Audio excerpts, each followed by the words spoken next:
Welcome to the Milford Planning and Zoning Board, August 21st, 2018 meeting. If we would stand for the Pledge of Allegiance and a moment of silence.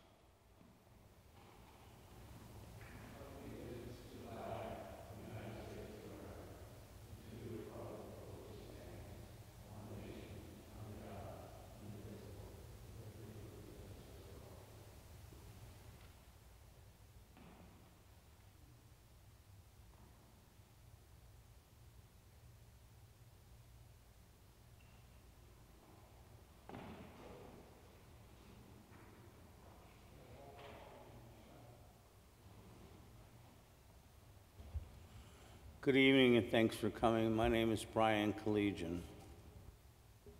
Nancy Austin. John Grant. Carl S. Moore. Scott Marlowe. Bob Sadie. Peggy Kearney.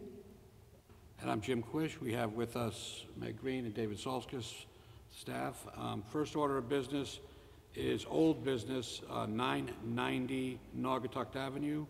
Petition of Jeffrey Gordon requesting if he could pursue a change of zone without submitting an application for special permit site plan review per 10.1.2 of the zoning regulations.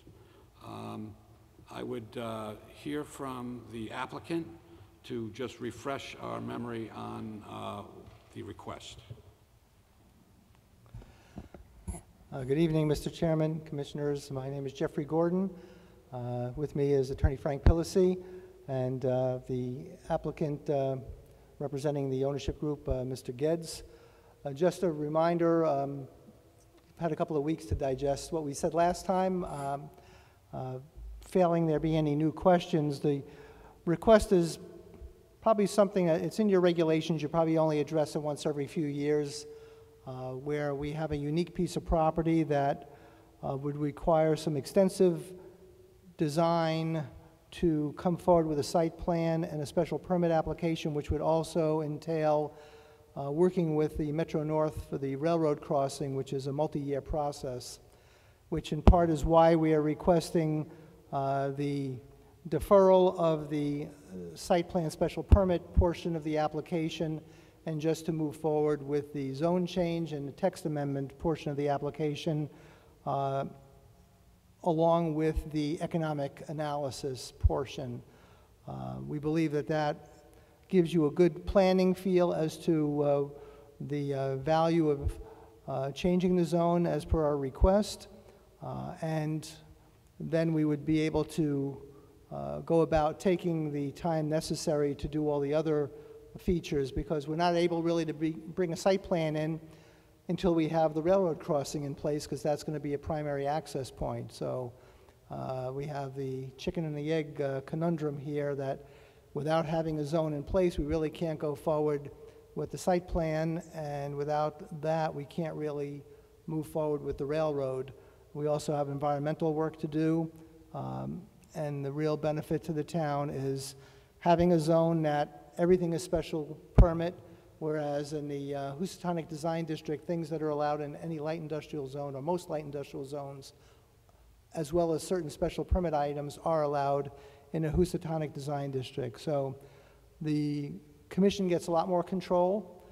We get the certainty of not having a deleterious use next to the expanded Caswell Cove, and therefore we're able to go forward with the final phase of Caswell Cove, knowing that we're not going to have a recycling and the truck traffic and whatnot coming by on a daily basis next door. So, Thank you. Could you, for the board, just describe in as much detail as you can the use that's presently there now? I know we have a couple of terms, but if you could talk to us a little bit about what's actually there, what kind of environmental hazards you might run into, and what it's doing for the area or against the area. well, again, it's an area where there's this storage tanks, materials, building materials, unknown materials that are on the site. There are contaminants of some known and some unknown origin there. But again, it is a lapsed license from what I understand, but it's still a use that could be permitted with another operator in there. or could be renewed with the same operator if his appeals of litigation were to succeed. But again, the truck traffic coming in there, the materials that have been there in the past, hopefully a good operator would operate better, but the operations in the past have brought in materials. John, do you know what some of the materials are? It was a transfer station, Yeah. so Yeah, the transfer station, you might have some heavy metals, you might have some VOCs there, as well as building materials. People used to stick their stuff on the river, now they want to protect the river. Thank you. And so, just for clarification, if we permit you to go forward, we would then see an application that would incur a public hearing, and that public hearing would then, obviously hear from the neighbors, and then this board would go to move, if it went your way, to approve, and that would allow you to purchase the property. And in that case, you would purchase the property, and you would clean up the property. Is that what we're hearing? Right, and I believe that would terminate all the litigation that's been ongoing there. As a public hearing, all the required notices, signage, all those things, and I think with the proposed zone text amendment that would go with it, that would also go to regional planning for a comment, David, is that true? Yes. So all the referrals would be made, and then the economic analysis would be also submitted at the same time. And that would be prior to the public hearing, or that would be part of the public hearing? You'd have it in advance Right. for the public hearing. Great, thank you very much. Any questions from the board? I know we had a couple board members that either had questions or wanted time to consider the matter. Mr. Chair? Just want to clarify something. They keep bringing up litigation for the property. I had a discussion with the city attorney, and he wanted me to pass on to you that there is no litigation that the board, that the city of Milford is concerned about. Litigation should not be coming into any of your thought process as to whether or not this is a good application or bad application. You should be strictly looking at this as a land use issue and not having anything to do with litigation where the city is concerned. Thank you for that. Any questions or comments from the board? Mr. I have Grant? a question for Mr. Salkis. If we approve the zone change, can we put some stipulations on it, like doubling the buffer zone between the power plant and this piece of property? There's two things. There's the zone change, which is a map change, which they're going to be asking for, and then they're submitting also a regulation change. The zone change, no, because the zone is a zone. The regulation for that zone, you can change that. Keep in mind, you have an already existing WDD zone, and would you in effect be creating some nonconformities for other properties in that zone? May not be an issue, but you can make conditions on the WDD regulations. Also keep in mind, once you go and make a map change or adapt some regulation changes, once that's done, these folks could be here with an application at some point in time. They may never come back. They may sell that to their rights to someone else to do something, and you may get something totally different coming to you that would have to be obviously in compliance with the regulations. So you're going to need to look at those regulations carefully and see how, A, as they're proposed, how does it affect the proposed new site? B, how does it affect the already existing site? And C, you have to think about your plan of conservation and development, which, this is an industrial area. We don't have a lot of industrial parcels left. It's perhaps the last industrial waterfront parcel. So you would be, in examining this and making a determination, whether or not it's a good idea to turn industrial land into residential land and all that entails. And that's obviously something that would be on your plate to do.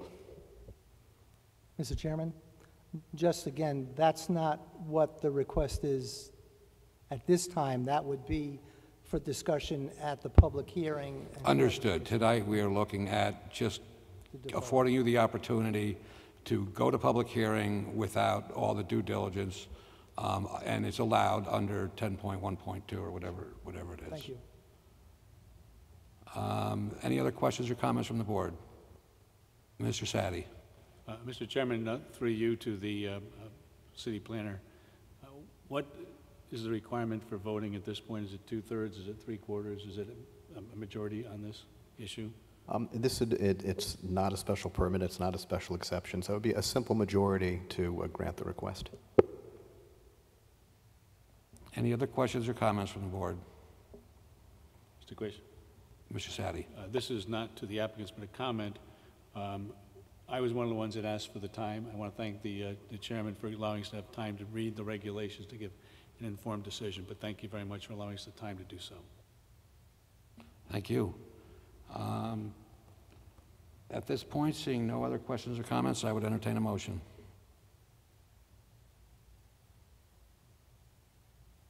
Mr. Marlowe.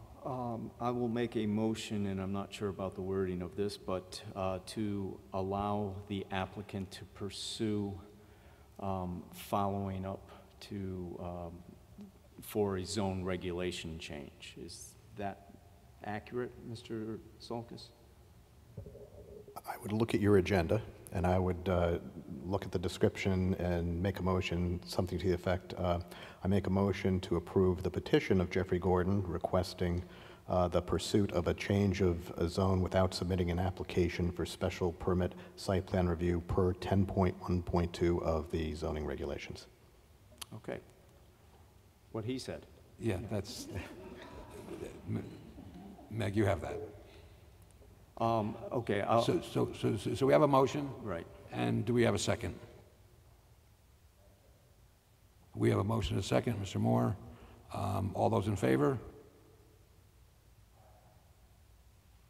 Opposed? Mr. Grant, Mr. Grant. just Mr. Grant. Thank you very much. Thank you, sir.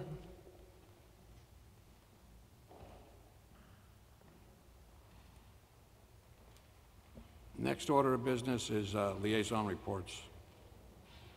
Anyone have anything? Regulations Subcommittee, Mr. Grant? Next meeting, we should have some regulation changes to vote on to make them go into our zoning book. Thank you. Approval of the minutes. Do we have a motion? Mr. Quish, I make a motion to approve the minutes of,